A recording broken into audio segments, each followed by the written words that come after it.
Lumiollahan meillä pääasiallinen kalasaalis on ahven. Ja ahven on ollut aina se merkittävä kala, mikä täältä on saatu.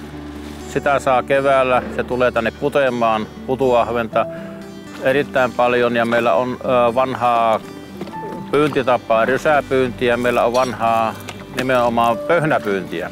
Rysäpyyntiä on tänä päivänä kokeiltu jonkun verran, mutta pääasiallinen kuitenkin kalastusmuoto meillä on verkkopyynti. Ahven on se pääasiallinen kalasaalis ja ahven on se tärkein kalastajien tulomuoto täällä. Pohjanlahden rannikollahan on erittäin hyvä kalasatama ja kalahalliverkosto. Ne ovat rakennettu silloin 70-80-luvulla ja ovat jääneet jälkeen tämän päivän hygieniamääräyksistä. Meillä täällä Lumiolla oli kaksi vaihtoehtoa, joko kalahalli pannaan kiinni tai sitä lähdetään remonteeraamaan. Ja onneksi Lumijoen kunta suhtautuu erittäin myönteisesti tähän kalastukseen ja lähti kunnostamaan omana työnään kalahallia. Kalahallin kunnostukseen saatiin rahoitusta Nouseva Rannikko ry kalatalousryhmältä ja seuraavana vuonna lähdettiin kunnostamaan satamaa ja satama-laiturin kunnostamisen yhteydessä hankittiin myöskin perkkaava ahvenen halkaisukone.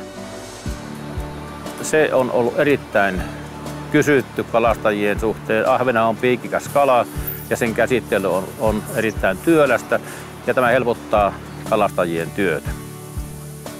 Käyttäjille järjestettiin hygieniakoulutusta, eli se, joka kalahallissa työskentelee, sillä täytyy olla hygieniapassi. Samaan aikaan lähdettiin kouluttamaan kalastajia ja kalastajat erittäin mielellään lähtivät ottamaan oppia hygieniamääräyksistä ja suorittivat hygieniapassia. Tänä päivänähän kalahalliin ei saa tulla työskentelemään, jos ei omista hygienia-osaamiskorttia.